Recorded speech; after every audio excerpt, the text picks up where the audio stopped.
And I will introduce my friend and colleague, Dr. Valerie Sherman, at the University of Colorado, Denver, and let you introduce the rest of your colleagues, please.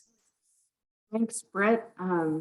Happy to connect with everybody today, and knowing that time is our most valuable asset, really appreciate the fact that you are here joining us for this presentation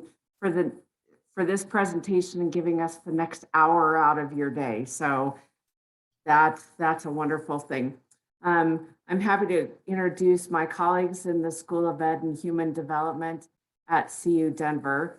Dr. Cindy Gutierrez, who's Director of Office of Partnerships, Tania Hogan, who is Director of the Student Success Center and Keeper of All Knowledge for Nextgen.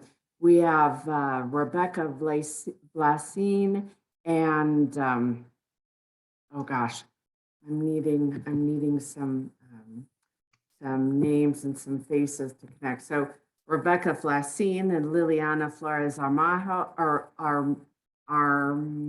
I should have practiced with Liliana. I don't want to butcher. Can you help me with your last name? Yes, Amaro. You're almost there. Amaro. There you go, Amaro. Keeper of knowledge on the place-based learning, that program that CU Denver has with in early childhood settings. And then we have two close colleagues of mine, the residency coordinators for TPrep at Otero College, Ellen Schrievogel, and Claudia Trujillo is our residency coordinator at Trinidad State. And then we have, let's see, Joey, and I'm scanning names here. Joey, so a diverse group of folks that are going to be participating in the, oh, and Brianna, hey Brianna, folks that are going to be participating in the panel so that we can have a robust conversation about having the program with the right fit, for the right people in the right place and at the right time of their life. So without further delay, let me switch over. We do actually have a presentation that we're going to use to guide our conversation. Let me get into present mode, and I will turn it over to my wise and astute colleague, Cindy Gutierrez, who's going to be doing a lot of different things during this presentation. Sure. Hi, everyone. Thanks again for being here. I think folks involved in our work here at CU Denver might outnumber everyone else. So, so we do appreciate those of you who are here to share and learn a little bit about the different kind of work that we're engaged in. But you saw the unique title of our presentation is about this notion of the right fit for the right person in the right context at the right time. And part of that has to do with our focus for about the past 8 to 9 years here at CU Denver has been to really engage in the development of a variety of innovative pathways in our undergraduate programs that have had the common thread and sole focus of how we really seek to diversify the teacher workforce. How do we create these pathways that really speak to individuals, meet their needs, meet the needs of the context that we're working in, to really ensure that candidates from diverse backgrounds and working in diverse communities can come through teacher education pathways. And so you're going to hear, I'm going to do a bit of a quick overview for us, and then you'll actually hear from faculty engaged in this work who will provide a sense of information around 3 of our very unique pathways. And then we'll spend the majority of our time really engaging with a panel of our candidates from some of these pathways, P12 partners and faculty doing that work. So I really anticipate this being, a little bit of learning and giving you some background knowledge at the beginning, and then just a really great dialogue together, and lots of opportunity too for our participants who are on this session today to be able to ask questions as well. So Valerie, if you want to move to the next one. So as I mentioned, for about the past 8 or 9 years, we've really been invested in this idea of diversifying our pathway portfolio. And we're trying to really design this idea of multiple pathways that fit the different candidates' needs and stages of their life. We know that our candidates come with a great deal of assets, a lot of different life experiences into the world of teaching, and we really want to embrace those and really support their development and continued development so that they will be prepared and continue to stay, teach, and lead over a career in the field. Part of our commitment in this work too has been to really thoughtfully co-construct these pathways with our local partners so that it can fit the local context and their needs, as well as the needs of the candidates. Across all of these pathways, we have an incredibly deep commitment to extended clinical experiences in select partnership schools and community-based organizations that we're working in. So it's not just, can this be a place for candidates to do field experience or student teaching? It's very different from that. It's really about doing that in deep work with our partners over extended periods of time. Even though each of these pathways are really quite customized, we hold a common standard of having the same high quality curriculum. It just looks very different sometimes in how that's delivered, how it's designed, where it's happening, who's involved, those sorts of things. But it does have this very common commitment to a high quality curriculum focused on equity and diversity, as well as ensuring very comprehensive supports for candidates across every one of these pathways. And as we've been working to design these, one of the central features we also are keeping in mind is constantly asking ourselves the question, what are the barriers that our diverse candidates face in coming through and seeking to move through teacher prep and get to that degree and that license? And if we can really very explicitly and intentionally and systematically identify those, find ways to mediate them and remove them where we can, that's a major aspect of all of these different pathways as well. And really, overall, I think it's about increasing access to high quality preparation so that people across a variety of different communities can really grow their own practice, that those organizations and schools can grow their own teachers. We're really invested in building that capacity around this grow your own idea. So with that, you're going to hear about 3 different preparation pathways that we have from my different colleagues. The first pathway we'll share a little bit with you is a couple of models of our place-based early childhood work that we're doing. We have a couple of different grants that are supporting some innovative ways of approaching place-based early childhood education and working closely with different partners. Then you'll hear a little bit about our Nextgen teacher residency, which is was really a first of its kind 4-year undergraduate residency that was started in 2014 with Denver Public Schools.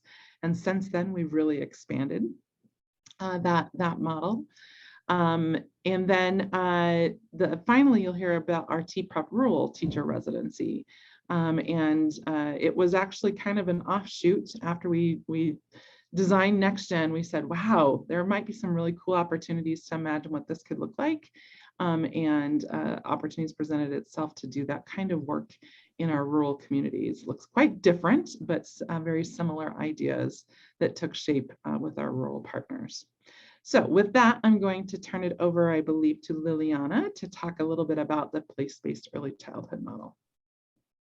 Yeah, thank you, Cindy. And we can actually switch to the next slide, and it'll be myself and my colleague, Rebecca Blessing, who are going to tag team on this. So I'll kick us off, and then Rebecca's going to jump in. So as most of you are probably aware, we have been and continue to face a critical shortage of teachers and professionals in early childhood settings. And, one of the biggest challenges that the field is facing is how do we get more folks to be able to be early childhood teacher qualified, and then so once we get over that hurdle, then how can we support folks in getting closer and getting that bachelor's degree?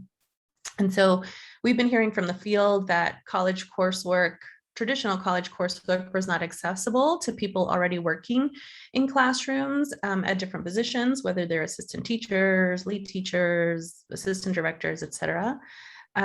For lots of different reasons. Either the courses were offered during the day, the costs associated with the courses, and the design of typical courses was more geared towards pre-service teachers, not necessarily for folks who are working with children and families on a daily basis.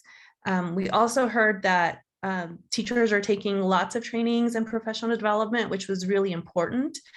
And had a lot of impact, but it didn't always feel like it was driving towards a degree. So we had teachers across our state who have a patchwork of professional development trainings, as Cindy mentioned, really deep lived experiences, as well as field experiences, like work experiences in early childhood and in the classroom, and college courses that most are taken one or two or however a few at a time whenever they're able to save enough and pay for it or get scholarships, et cetera. And we also know that most of the folks that are in this in these types of positions that have this patchwork of professional development and college courses are working in community-based sites all across our state and in different regions. And they often identify as either Black, Indigenous, or folks of color. Many are women, majority are women, and many are linguistically gifted in multiple languages and have lived experiences as immigrants and or refugees, and are usually earning low wages, much lower than we see in the K-12 system when they're working in community-based sites. So our fearless leader, Dr. Rebecca Cantor, was determined to address this need before she passed away earlier this year. And since then, we've been planting several seeds around this idea of place-based pathways and place-based learning that allows working teachers to get closer to the goal of obtaining a bachelor's degree. And those seeds are now emerging and blossoming. And so our place-based pathways have some distinctive and innovative characteristics, right? So they're all courses that happen with the children and families in the work context. They're built from and honor the competencies that educators already have while inviting deeper learning and inquiry. And the experiences have been cohort-based, so educators have a sense of belonging in higher education and the support of colleagues to succeed. And we also build on the coaching and professional learning systems within programs when possible to make course content accessible, timely, relevant, and rigorous. And so, Rebecca, is there anything else that I missed, or you want to jump in on? Yeah, these next few slides are just a couple of quotes from some of our current students that highlight a bit about what their experience has been. And I would say that there's a lot of enthusiasm for how this method of connecting them to higher ed has served them. They're feeling seen, they're feeling supported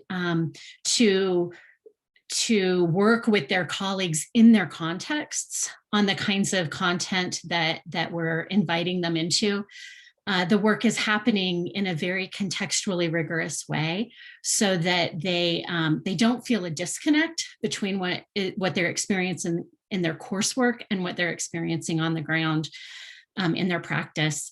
And there's a lot of motivation on the part of our students to really advocate for this program. We can go to the next slide too, just to give you a chance to see some more quotes, but to really advocate for this to continue and for their schools and the organizations that they're working within to be strong partners with higher education and to really propel this possibility forward, because it is some pilot work that we're doing. And so we're still seeking ways to strengthen it, to bring some funding in for students, because scholarships are still an issue. But at this point, we're feeling very positive about the student experience. Yeah, and the, one of the almost the biggest hurdles to try and dismantle is this idea of belonging, that teachers who are already in the classroom who are facing these barriers do belong in higher education settings. Like even that acknowledgement of I belong here, I deserve this, I want this is a goal for me in my life and my career and my family. And even, creating space to acknowledge that, I think has been huge for the groups of folks that we've been working with.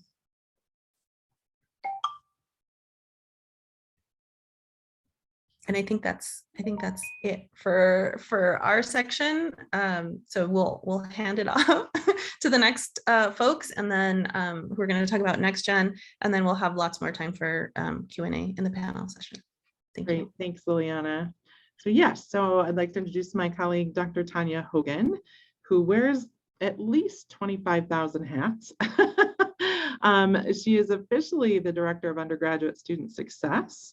But under that umbrella, she has been the leading force to design our Success Center at the School of Education and Human Development, and also serves as the residency coordinator for our Nextgen undergraduate residency. So I'll turn it over to her to talk about Nextgen.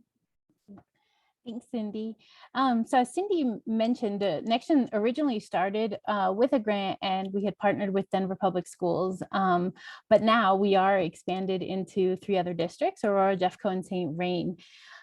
We also are partnered very selectively with certain schools that are strong professional development schools, and they host our cohort of candidates, which one being our Nextgen PEIs is what we call them, para-educator interns. So in this graphic, it kind of shows where we start off. We start off with our diverse recruitment pipelines. And so we start connecting early, like when students are in their senior year of high school with all the, cadet and future mentor programs or the Pathways to Teaching programs.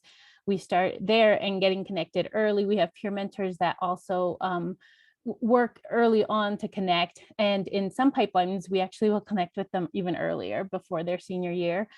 And more so, it's students already interested in teaching, or they know they want to be teachers, or it's a possibility. And so a lot of the recruitment starts there. The other part of the recruitment is we're in schools, and other paras within the buildings find out about the program and are interested, or we notice other paras teaching and they haven't thought about pursuing a teaching degree, and we encourage them to do so. And then word of mouth. I think once we get connected with some students, there's certain teachers across the multiple districts that in their classes, we will come and talk, and they will encourage their students to apply to this program. With that being said, part of our support system starts at that moment. So before they even apply to CU Denver, before they apply to Nextgen, if we get connected with them, we work closely with our recruiter, and we support in all the process, because we know one of the biggest barriers is filling out the application part of just getting through the actual application and all that it requires. And so we offer the support early on, and also talk to them about what is it that they want to get out of it, and then show how the program will connect. Another unique piece of this program is that the students, once they are admitted, they will go through a summer bridge program, and we hold that in June and July. It's about 6 weeks. We meet once a week, and we provide professional learning for the students to get them ready for their para-educator intern role.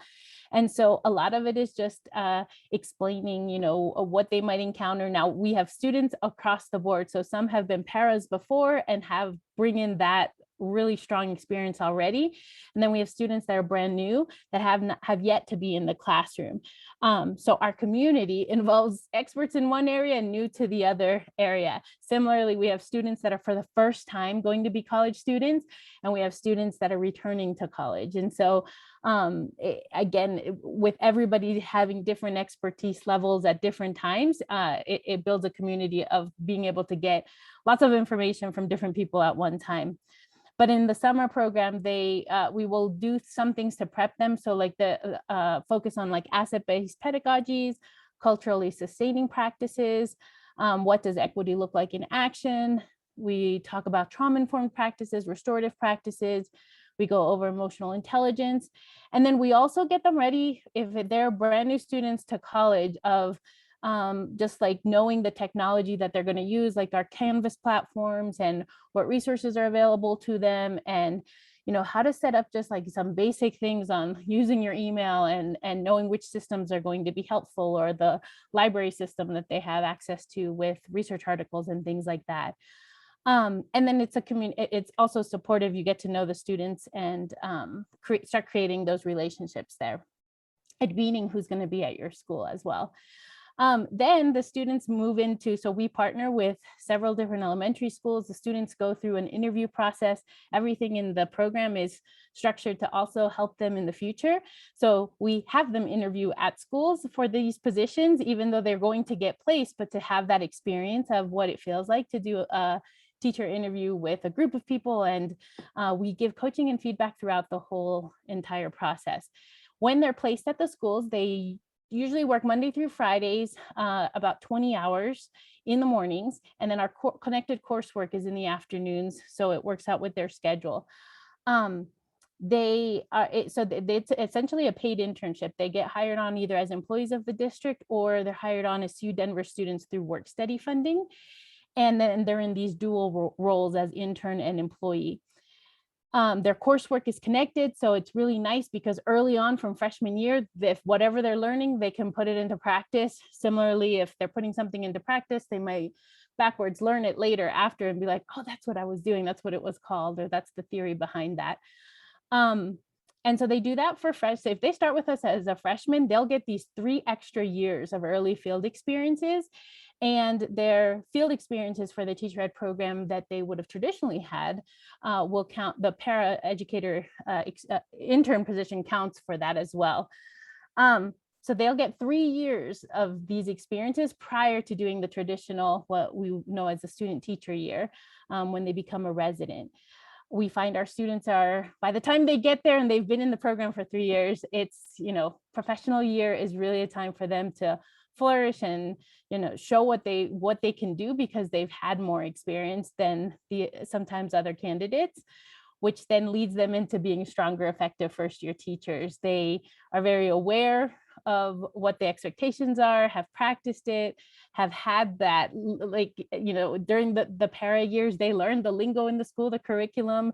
They're trained in a variety of different ways. Each school, as Cindy had mentioned, depending on the context, the schools can do and adapt this role in whatever way they see fit, which later we have Principal Joey, he's here, that he'll explain. But some schools train the students to do small group intervention. Others may use them for whole group teaching, small group teaching. They get a variety of experiences before that. And then our students, we've got over 125 graduates. 74% are students of color, 52% are multilingual, and then about 55% are first generation students. And I think that's it for right now, right? Yes, I'll pass it back over to Cindy. Great, thanks so much, Tania. So that's a little bit about Nextgen. So our last pathway we're going to talk a little bit about is our TPrep rural residency. TPrep stands for the Partnership for Rural Educator Preparation. And so I'm going to turn it over to Valerie Sherman, who's our new director. Hey, everybody. So just a quick overview of what TPrep does. So we partner with a range of community colleges throughout Colorado to bring a face-to-face education to folks that are living and learning in rural Colorado, so that they have options to earn a bachelor's degree and teacher licensure without ever leaving their homes. So throughout our 3 programs, which are, the first one was at Otero Junior College, the second one established was at Trinidad State, and then the newest one that we're scaling up and getting ready to launch is with Northeastern Junior College. We offer 5 different licensure options, so early childhood, elementary, middle school math, special education, and secondary science. And you can see that we cover kind of that southeastern corner of Colorado, and now we're expanding up into northeastern Colorado with our partnership with NJC. So a key component of student success in TPrep partnerships is that what I like to say is that relationships and face-to-face relationships matter. And so we have residency coordinators, Ellen Vogel at Otero College and Claudia Trujillo at Northeastern Junior College, who are what I like to call they're the mama ducks, right? So they provide support, both academic, emotional, like helping navigate through systems for TPrep students as they progress through their first 2 years at their local community college campus, and then as they matriculate in to see the CU Denver side of their plans of study. So here is what the general plan looks like. It really is, as Cindy mentioned and as Tania talked about, it's really based on the success of the Nextgen program. So freshman year, throughout all of our programs, we have embedded clinical experiences so that students have experience and opportunities to work with learners and dependent on their major throughout their program that include a clinical block in their freshman year, an exceptional learner block in their sophomore year. And then after they apply to and matriculate over to the CU Denver side, so 2 clinical blocks that they take that they enroll in to work with students in their junior year, and then they move into a professional year residency, which they apply to, they interview with, and they engage in a lot of written reflection and opportunities to collaborate with TPrep faculty and instructors. One of the things that I wanted to share most notably about TPrep is that we really do partner closely with our local partners to identify individuals that have the knowledge, skills, and experience to provide as many of our classes as possible in face-to-face formats on our community college campus. So that is always going to be our go-to. There is sometimes where all of the TPrep students will join together throughout Colorado, will join together in an online class that's delivered by a CU Denver faculty, but it's a synchronous class. And then on occasion, there will be some of those classes that are delivered asynchronously, but in large part and parcel, most of our classes are delivered with local instructors and with TPrep students, large cohorts of TPrep students moving forward. I would be remiss in this presentation to not acknowledge and all due kudos to my colleague Suzanne Arnold, who is really the one that got TPrep started and moving forward at Otero Junior College. You're shaking your head, Suzanne. You were instrumental. And Ellen Vogel and Claudia Trujillo, who you're going to hear from here shortly on the panel presentation, to talk about what supports and what it means to be a TPrep student and the experiences of our students. So with that being said, I think that's enough. That's enough from me. So here's this little bit, community college side. So each one of our programs is individualized by with us in collaboration with our community college partner. Plus or minus the first 2 years is about 60 hours. And then plus or minus the second 2 years is about 60 hours. It kind of depends, 66 hours. It depends on the program and the partnership, but we make sure to work closely with our community college partners to just make sure that our teacher candidates, when they graduate, they have the knowledge, range of experiences and skills to be great educators who hit the ground running on day one. So thank you. And I saw a question in the chat that we can clarify. You've heard us talk a little bit, both in Nextgen and in TPrep, that all of our undergraduate programs actually for licensure require separate admission to get into the residency year. So I know a lot of programs have some sort of a checkpoint, if you will, to go into student teaching. That's ours. That transition from just earlier clinical experience to that really full-blown residency experience. Our process includes a written application. Students write several essays.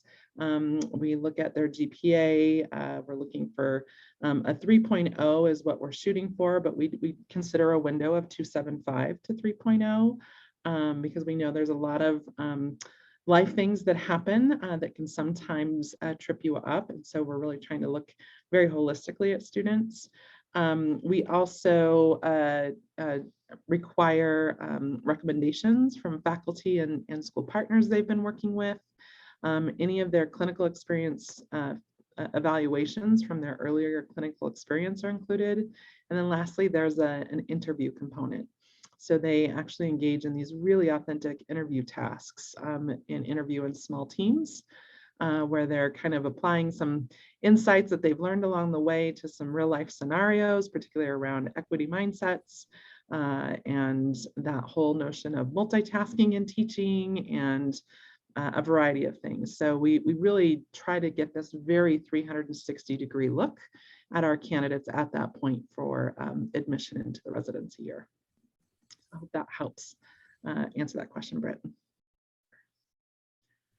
Okay, so the other thing before we move to the panel that we really wanted to elevate, I think one of the things that we have found to be true across every one of these pathways that you've heard a little bit about is just how critical it is that there is this sense of wraparound support around students, and particularly for our diverse students, for many of whom are first generation students, navigating this complex system of college for the first time, and just really seeking to demystify it and ensure, again, that whole focus on equity for our work.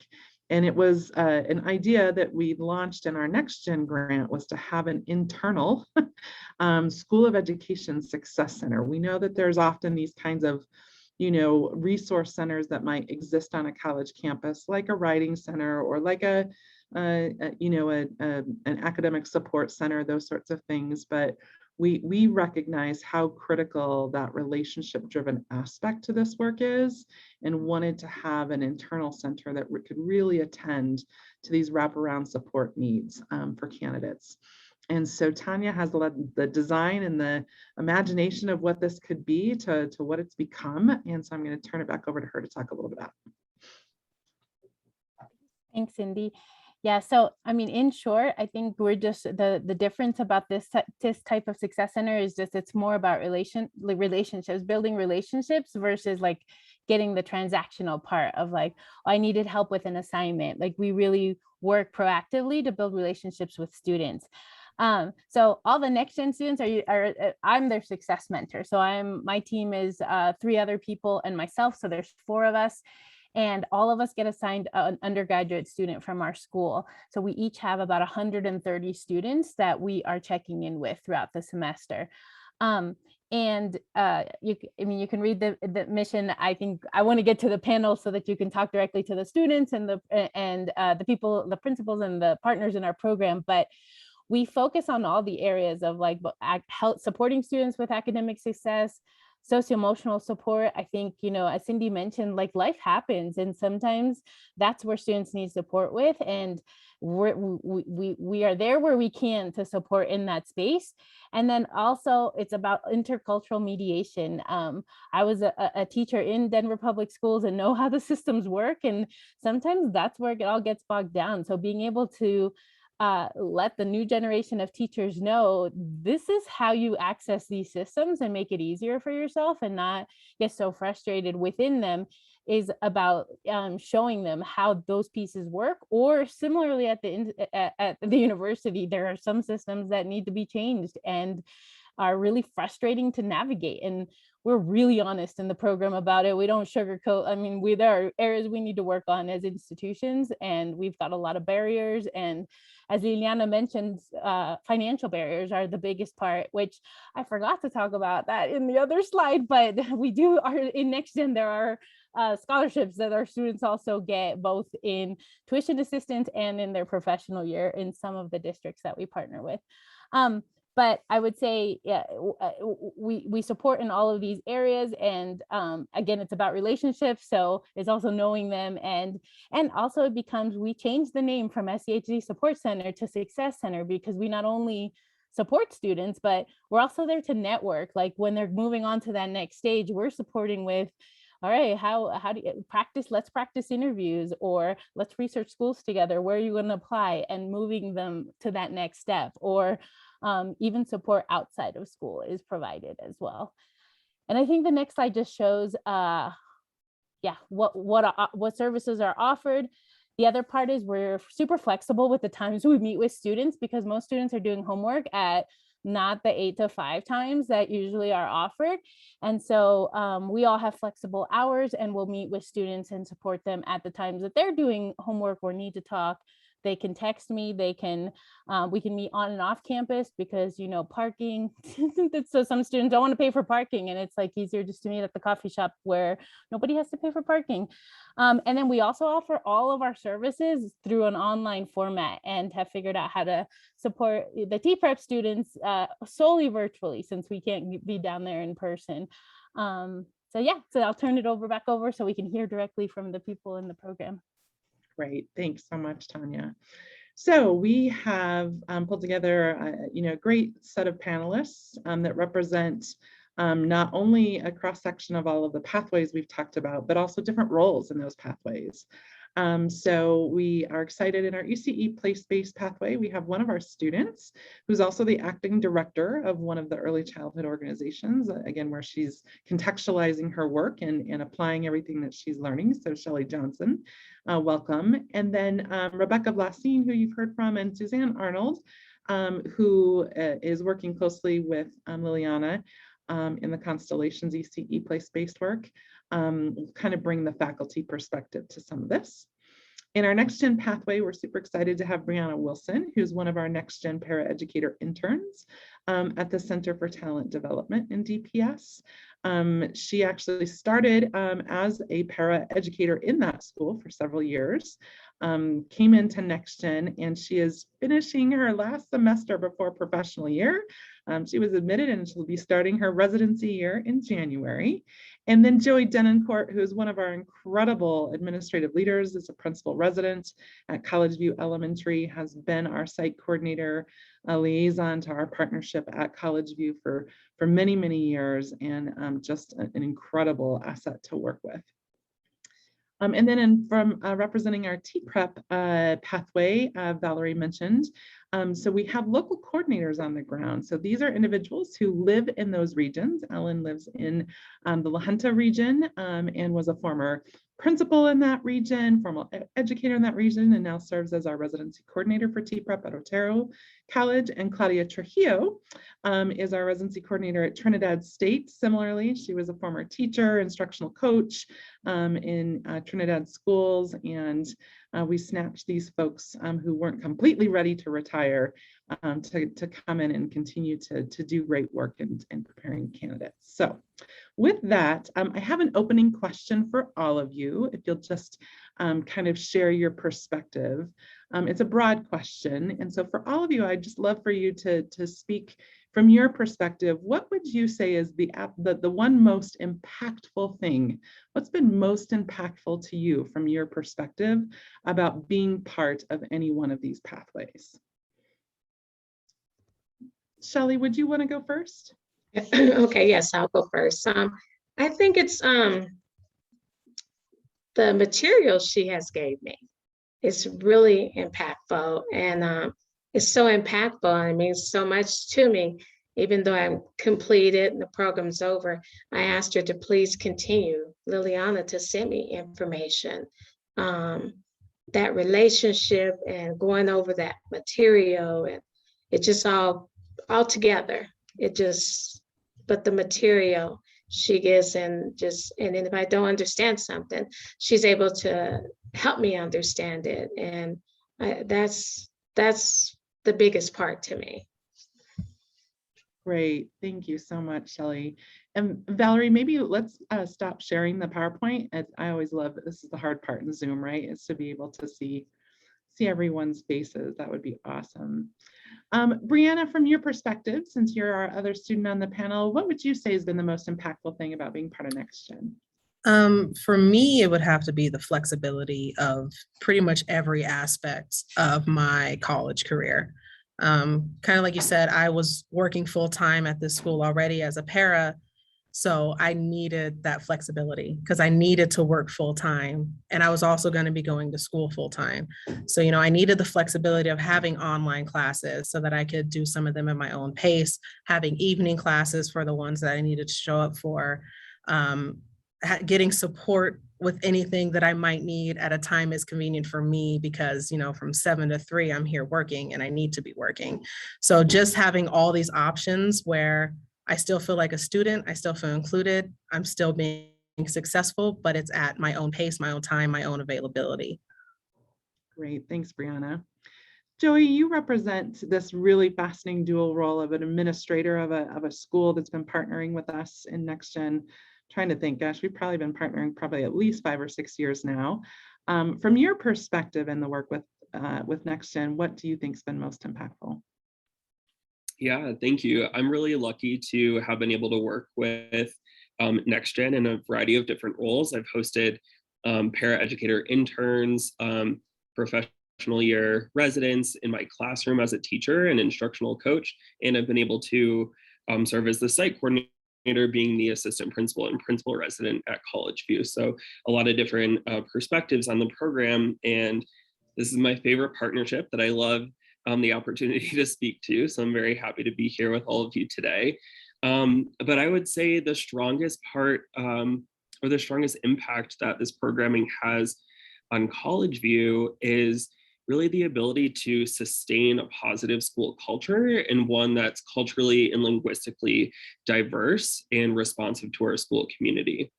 We, as Tania mentioned, we get to know these candidates over years. And so some of them from their freshman year through their principal residence or their professional year residency program, and then into classroom teacher positions. We've been really excited to have hired 4 of our Nextgen teacher residents into full-time positions. We're looking forward to hiring another in the spring. 3 of which were teachers of color, 50% of which are bilingual, and they know the systems and structures here at the school. We involve them in all of our training and professional development opportunities. So when there's a vacancy, we have strong candidates that are ready to go. So yeah, it's just a overall impact on our students and our entire school culture. Great, thank you. Claudia and Ellen, you are in these boundary spanning roles, right? You are kind of both faculty and instructors in our program and supporting all of those candidates, but you also bring that really strong practitioner lens as you came out of the community working in leadership positions in education. So from your perspective in the rural space, what do you think has been the most impactful piece about that pathway?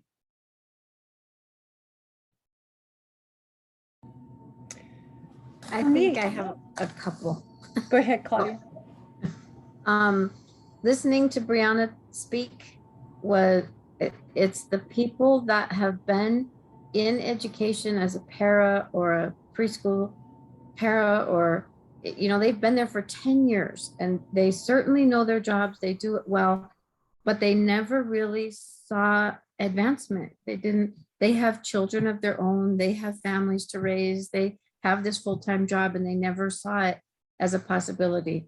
And now we've graduated some of them and they've moved up into other positions and can contribute more to their family, and they didn't have to leave, and they never left their children. They're embedded in their communities, they're already invested there. So to see them achieve what they hardly ever thought was possible has been very impactful. Great, thanks, Claudia. Ellen, how about you? I think along with what Claudia is saying, is growth at many different levels. My own personal growth in still getting to be a lifelong learner and working with the different people in our area in the many different roles that they have. Growth for our program. We started only with elementary education, and we now have 5 pathways, which, while in a larger area like Denver, you would have many, many people. We have a few here and there, but it's starting to really fit the need so that students feel like they can stay here and can attain these big goals that they have for their education and being able to go back and contribute to their community as a teacher.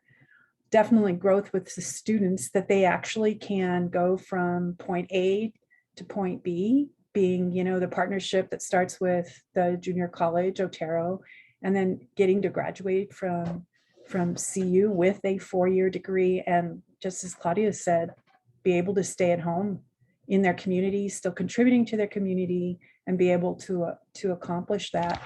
And I've also seen a lot of growth. I feel that growth has been impactful as far as our partners, because our partners are the greatest supporters of the work that we're doing, because it impacts them. It helps them have qualified people come into their building. And just as the gentleman was saying and Claudia was saying, they know what's expected. They know the community, they know the people, and they seamlessly can fit into being contributors to the success of yet another generation of kiddos in our area. Great, thanks, Ellen.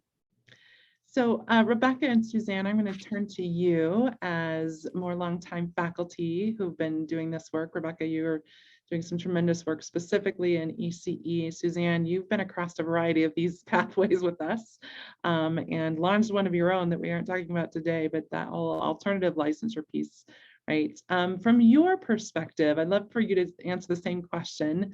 Both, what do you see has been most impactful? But to also, if you can weave in a little bit around how you see the pathways really reducing the barriers for students and our partners in creating accessibility to this 4-year degree and to the license. Yeah, I was thinking while everybody was talking, the old, we talked about the gradual release of responsibilities. So if I'm speaking to my fellow ed prep providers, I feel like the ECE place-based, or a lot of what you're hearing today, there's in our situation or circumstance or pathways, kind of a gradual release of responsibilities into higher education, into learning. And so with the Constellation grant or the place-based learning, it's like meeting them where they're at. And again, similar to what Brianna talked about, using the workplace, not, using their place of work, engaging, and Shelley talked about the curriculum and the materials being directly applicable, put into practice right away. I know Liliana shared stories with me similar to what Ellen talked about, of students saying, I actually went and taught my lead teacher. I showed my lead teacher this, and they're putting it into practice. And so it's breaking down the barriers into higher education. And in the case of how we handle the Constellation grant folks, it really is a one-to-one relationship with a coach, instructor coach, and a student. And it's a great start back into higher education, for some folks, or just a brand new start into higher education with a lot of support, but high quality learning and relationships at the heart of it that can then be, again, we're thinking about this longer stretch, and Rebecca is doing some work on that, about what is the gradual release? How do we get them to that 4-year degree? And so we might start with this model and transfer to another model, and to finally maybe a final but we're not just throwing them into the lion's den of higher education. We actually are meeting them where they're at. And that's what's kind of exciting to me about it, is and then being able to see it come to fruition right away in practice. So that's what's exciting and impactful to me. And I have to say that it's the blessing. We are blessed at CU Denver to have a faculty and to have leadership at the School of Education that thinks outside the box and is, you come up with an idea and it's like, let's figure out how to make it work. And that's truly, truly fortunate place for us to be working in. Great. Thanks, Suzanne. Yeah, I think that's so well said, Suzanne. It's a real privilege to work here and to have the opportunity to transform higher education in this way. I would answer the question about what has been something that I've noticed that has been important to me on this journey. And it has been the recognition of the competency of all of our working educators out there, and the realization that that competency is something worth building from instead of having them come to courses in a more traditional way. The resiliency that we have seen during this time in our programs that are working directly in schools has been phenomenal to me. And that resiliency inspires me. And I think it helps shape their co-creation of these experiences, kind of bringing that word back into it. It's not just co-creation with the partners, very much it is with the students themselves, our student educators. And I have loved to be a part of that. I think there's a real simultaneous renewal happening across those faculty who get to work in these spaces and the students that we're working with. And in terms of some of the barriers that we've been able to maybe think about in new ways, it's related to things like competencies and being able to demonstrate those competencies, and therefore not maybe cover every little section of every course that a traditional student might need to cover, because we have so many rich examples of their teaching and practice. I think another barrier has been money and how to create an equitable way for these teachers to access higher ed without then adding a lot of student loans on that they may or may not be able to pay at the end. And so partnering around financial and scholarship aspects has been another key. I think working with scheduling has been another barrier that has really supported teachers trying to create collective course experiences, whether they're professional learning communities or other ways that we're coming together as a class, either within the school day or at a time of day that fits nicely with things that they have going on in their lives as well. So those are a few that are coming to mind, but there are so many more. There's enrollment, and making sure that they're getting the enrollment supports that they need, and supporting them in their context to be able to do the learning experiences that we're inviting them into in a successful way. So yeah, it's just been such an amazing opportunity to be a part of this work. And I'm really grateful to all of you on this call who care about this work as well. Great, thank you.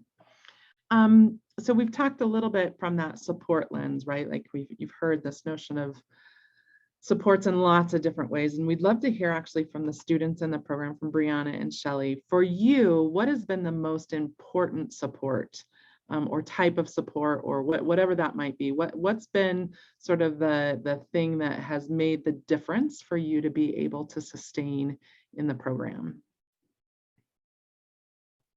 I know for me, we deal a lot with different type of cohorts in Nextgen. So like right now I'm in a pre-professional year cohort, and we're all relating to one another with usually there's a mentor or two guiding us, and we're all kind of going through the same things at the same time. So I never feel like, oh, I must be going crazy because it's just me experiencing this. No, I have a whole team behind me of fellow peers, of mentors, of clinical teachers, of site professors, of just everybody who's going through the same things, especially during this really uncertain time of getting this education, to be an educator during COVID. So just knowing that I'm not alone, and I never feel afraid to speak up or reach out for help, because I know the support is there, and I know there's going to be somebody else there that's like, hey, I feel the same way too. Let's talk about it. Let's work together. Let's solve it together. Thanks, Brianna. Shelley, anything you would add? No, basically same as her. We have a PLC, we meet, we have our mentor, we have our instructor, which we can call and Zoom or phone to find out information if we need information. And then if she's not available, there's others that are available. I enjoy the class. It's once a month. And it's sometimes it feels like, oh, it's over with already, and that's unusual. And I think that's because I enjoy the information so much. And I was listening when somebody was talking, and they was talking about how it's a high quality, I wrote it down, high quality curriculum.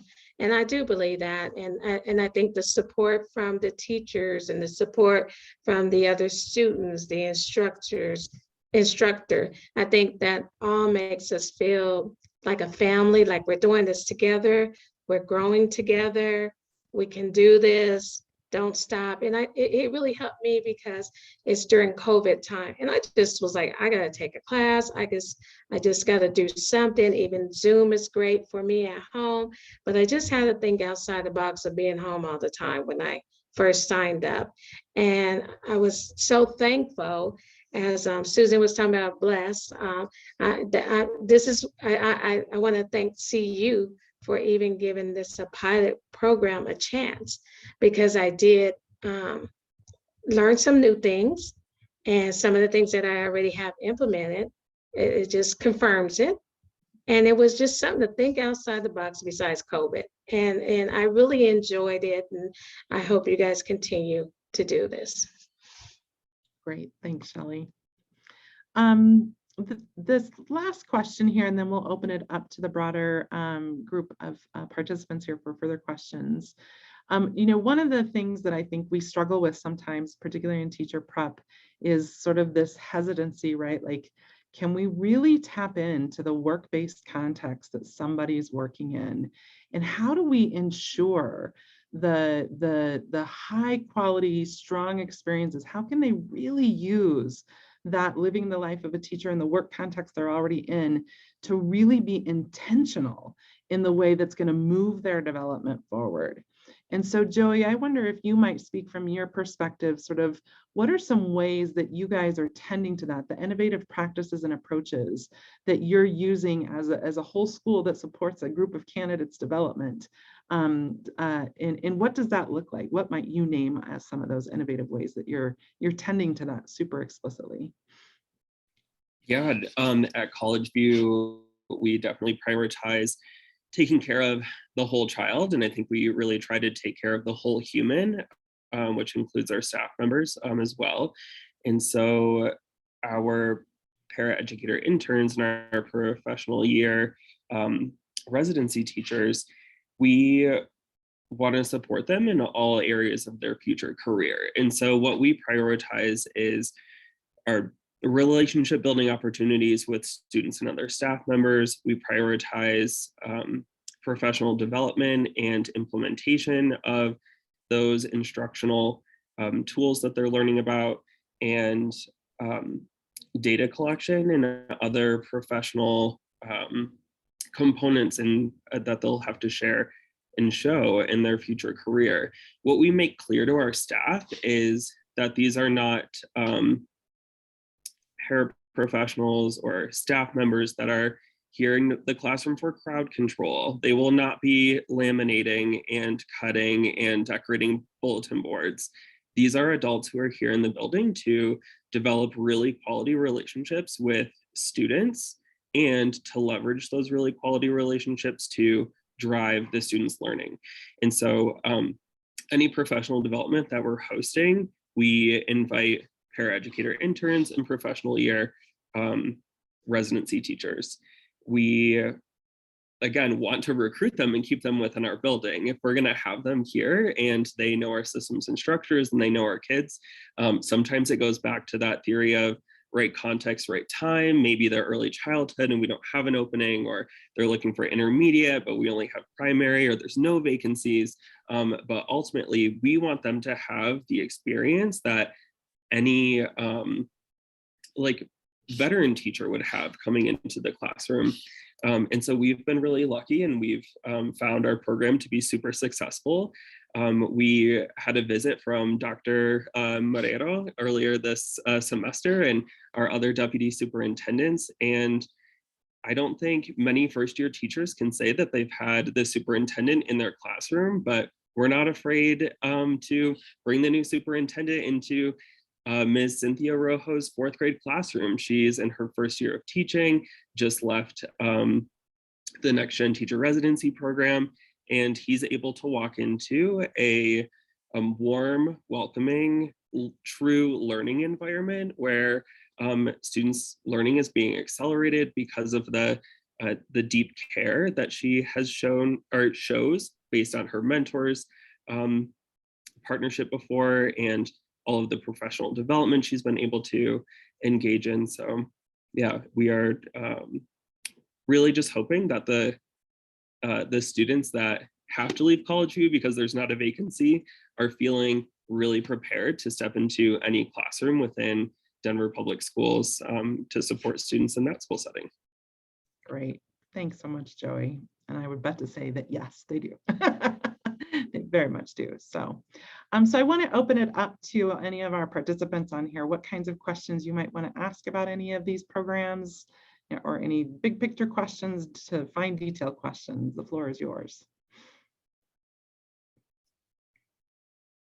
I have a question. How do you sustain it, or how do you even start it? It seems like, you know, the great programs, the great components we know, and the wraparound supports are amazing.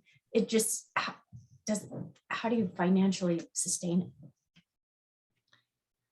So, you know, I do think, you know, probably one of the common threads that you see here is often a grant may have gotten things started that helps, I think, just give some bandwidth and some space and some resources to the university faculty and leaders and the partners to do exactly what you've kind of heard us say, is think outside the box, right? Like this does not look traditional. This looks very outside the box. But in that way, I think from a sustainment piece too, you know, I lead all of the clinical side of the work. And one of the things that was critical in sustaining Nextgen was to embed it into our broader, you know, partner school, professional development school model to begin with. Mm-hmm. So it started, you know, we kind of put Nextgen students kind of just in these separate partners. And they said, right now, as we're going to transition, this needs to just become part of our broader infrastructure at the university. And so that whole notion of it coming under the umbrella where there's a site professor in that school, because there's a whole cohort of somewhere between 8 and 10 candidates in that building. So I think from my perspective as an administrative leader, it's about how do you build it into the infrastructure of the university. Things like our Success Center, one of the things that we did is we kept very clear data, retention data, how the kind of work that Tania and the other success coaches in that center were doing, how that equated to the retention of candidates in the program. Mm-hmm. And literally equated that to a number, right? Like if you retain this candidate, that's another, you know, $10,000 in tuition money, particularly that year. I think the same thing has been true. I think the hardest thing for us to sustain has been sometimes the scholarship piece that you've heard about. Like the financing of college is really hard. It's as much as we, you know, people want to think that, oh, yeah, well, I worked and paid my way through college. You just can't do that in today's context. And so the continued ways that we seek to find scholarship funding, whether that's through foundations, DPS has been an unbelievable partner in recognizing how critical that mediated barrier is, not only in scholarship funding, but ensuring paid residency years has been really critical. But I will say that I think the scholarship piece is probably the hardest part in how do we keep sustaining that part. Well, amazing work, partners. Thank you so much for our CU Denver leaders and partners. Thank you so much, panelists, for coming to speak about the program. And thank you, attendees. There are a dozen more sessions left this week, one this afternoon and more Thursday and Friday. And so Thank you so much for participating. We will also record these and put them on the website for folks that weren't able to join us. But thank you for sharing your expertise, and let's for sure keep these conversations going. Thanks, Britt. Thank you all. Thanks, everyone.